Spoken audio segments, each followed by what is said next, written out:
of July, which means NFL training camps are right around the corner. In fact, the first two teams to open camp will be the Steelers and the Cowboys July 21st, as those teams will play each other in the Hall of Fame game to start matters. Meanwhile, next to report will be the Super Bowl champion Tampa Bay Buccaneers. Tom Brady and company will open on the 25th, looking to become the first repeat champs since the 04 Patriots. And then the rest of the league reports on July 27th, including the Green Bay Packers, who had a somewhat tumultuous offseason, to say the least. They may or may not have Aaron Rodgers in camp. He has until tomorrow to opt out of the season, remember. We'll talk further about that. But speaking of the Packers, their number one receiver, Davante Adams, had some interesting things to say about another quarterback, talking about his relationship with Derek Carr, his teammate in college at Fresno State. Here's what he said. Obviously, I love Derek to death. We got a great friendship, and we still communicate really, really consistently. He's one of my best friends. So obviously, it'd be a dream to be able to play with him. But I'm a Packer now, so until that point where we make that decision, I guess we just we'll see what happens. All right, so what in the actual heck is going on here? So we got Damian Woody, got Chris Canty, and I got Jeremy Fowler. I'm coming to you first. I mean, we're sitting here on Aaron Rodgers' watch, and all of a sudden Davante Adams is talking about another quarterback he'd love to play with. Where do things stand with him and the Packers? Well, Greeny, Davante Adams and the Packers are expected to try to come to an agreement on a massive contract extension. He will likely be the highest paid receiver in the league at some point. Most evaluators I talked to believe he is the very best at that position right now. So he is a priority for the Packers, whether Aaron Rodgers is the quarterback or Jordan Love. The problem is Rodgers' contract has been an albatross for that team. It's hindered them from doing some other contracts and things they want to do with the team building standpoint. So they got to shake that out first, and they're willing to give Rodgers probably whatever he wants right now. And so I guess I would ask him, Davante, saying what he said and his contractual status, which you're telling us could get done in the next couple of weeks. Again, training camp begins at the end of July. How does that one way or the other impact Rodgers' status in all of this? Well, it certainly helps if you had that guy there, but there's nothing substantive there yet. They've had some early talks. The Packers are pretty much out of pocket. Most teams are on vacation around the league right now.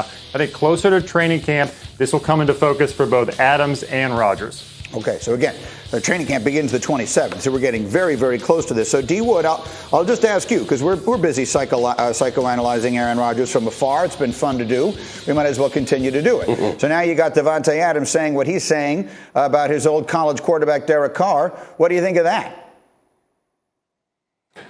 Hell, Green, if I'm a fan, I'm pulling my damn hairs out. Here we are about to report to training camp. My quarterback doesn't want to be here. Receiver talking, the receiver talking sweet things to his former college quarterback. And, it's like, dude, what's going on here? So it's just a whole mess right now with the Green Bay Packers as far as their two biggest stars. But listen, I don't think, as far as Aaron Rodgers and Davante Adams, I don't think either one really plays against one another. Aaron Rodgers already has his mind made up that he doesn't want to be with Green Bay. So the fact that Davante Adams is saying that, talking about Derek Carr and possibly playing with him, that shouldn't affect Aaron Rodgers one bit as far as his situation with the Green Bay Packers. Okay, Chris Canty, that's what he thinks. What do you think? Yeah, I don't think Aaron Rodgers can be in his feelings about Davante Adams coming out and saying what he said about Derek Carr because, first of all, Aaron Rodgers has to know Davante came out earlier this offseason and said that his impact on whether Aaron's with the team or not could determine whether or not he stays long-term in Green Bay. So I look at what Davante said yesterday as a potential negotiating ploy with the organization, try to put some pressure on them to get another big contract. I mean, he was the best wide receiver in all of football last year, so he's in line for a huge payday. But beyond that, I just feel like for both Aaron and Davante, it makes sense for them to come back together in Green Bay because that represents the best opportunity for both of them to compete at the highest level of the sport. And let's face it, for both of those guys, that's what it's all about right now, being able to chase after championships. We are less than 4 weeks away from getting the answer to this one way or the other. Is Aaron Rodgers going to show up for the start of training camp tomorrow? Is a deadline of sorts. We'll get to the details on that as we continue, but I don't think most people expect it to matter. Meanwhile, The comeback of the night, if you're a Yankee fan, avert your eyes. Angels-Yankees last night. Shohei Ohtani. Some radio host named Greeny said he's having the greatest season of all time yesterday afternoon, and then he went out and laid an egg last night. Bottom of one, with his team staking him to a 2-0 lead. He gave up that bases-loaded base hit to Giancarlo Stanton, and then this one to Gleyber Torres, and just like that, the game was tied at 2. And then later in the inning, the bases were loaded, and Brett Gardner would come to the plate, and he would stare at 4 straight balls for a walk that brings in another run, and that would be the night for Ohtani. Allows 7 runs and doesn't get out of the first inning. And then 5 hours and 2 rain delays later, the Angels were down 8-4. Aroldis Chapman in to close it. Bases loaded. Oh my goodness. Jared Walsh has just hit a game-tying grand slam. His second homer of the night. That ties it at 8. 3 batters later, it's Luis Rengifo. This is a base hit to left, 2 more runs score. Angels score 7 times in the 9th inning. They come all the way back and beat the Yankees 11-8. Prior to last night, the Yankees had won 820 consecutive games when leading by at least 4 runs entering the 9th inning. That was the 5th longest streak by any team going back to 1900. Their last loss of this sort came in August of 2000, in what has been a disappointing season. That was the lowest moment in New York. Covering things as we bring in my Uncle Seth Greenberg, no relation, and Tim Legler, who's got a very important business meeting to attend right after the show. And Legs, I'm glad, thanks for dressing up for us today. Legs, I'll start with you there. Chris Paul, in many people's mind, is already one of the all-time great players. So what does this now mean for him and his legacy? Well, look, I agree, and I agree with Devin Booker said. This guy's legacy as in terms of caliber of player is cemented. We know what Chris Paul is. This is one of the great point guards of all time, certainly one of the great players of his generation. But here's what this has done. It's erased that but that you always put on the end of a sentence about Chris Paul. When you would say, but it's a shame he was unavailable at critical times in the postseason with injuries. But he was on some underachieving teams with the Clippers all those years with all that talent and several Hall of Fame players on it. That now goes away because the focus is going to be he got this thing to the finish line. Now, can he get it across it? That's obviously just going to be gravy to me. But I think that part of his legacy has changed now because he was available. Now, he was injured a couple of games in this series, but he came back, and not only did he come back, he's the guy that ended matters. And I said going into the game last night, that's what I thought he was going to do, have one of those special nights where he's not just a floor leader and tough and the IQ of the team, all those things we credit him for. He sometimes has to go be a bucket getter. That's what his team needed to avoid the pressure at home of a Game 7. Chris Paul stepped up in a huge way. One last thing about this.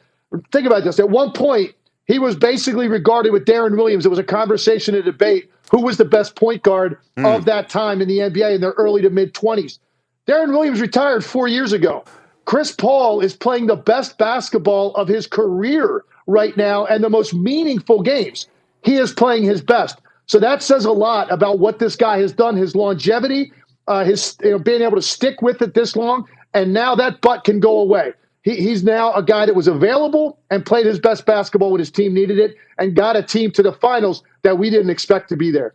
And so, Seth, let's talk about specifically what he did on the floor last night through a coach's eyes for a guy to completely control the game the way he did and knock down 7 out of 8 threes. What did you see?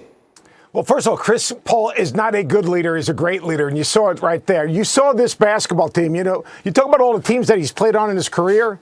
He's got guys that are willing to follow him. If you look at him, he's the Pied Piper of this Phoenix Suns team. Like, you talk about DeAndre Ayton, all right? He's following him. You talk about Devin Booker. He's following him. He didn't have that in other situations. But what he did on the floor is a couple things. One, against his own. They moved the ball. They moved people. They didn't settle. He got the ball where it needed to go. He's the last of a generation of true point guards. He was a ball guard last night. He scored 41 points.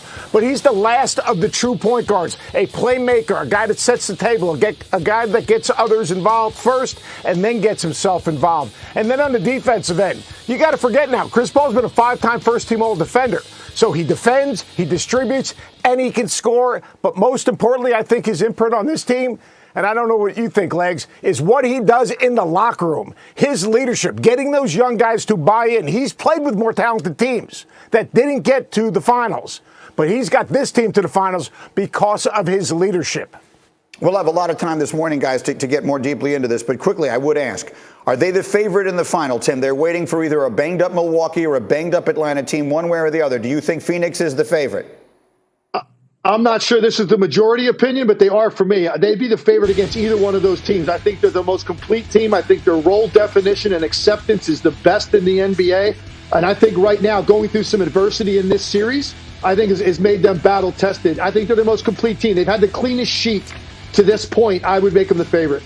All right, guys, stay close. We have much, much more to get to on this morning. The legacy of Chris Paul, the Suns in the finals. We'll look at the East and a whole lot more. In the meantime, however, we are now into the month of July, which means NFL training camps are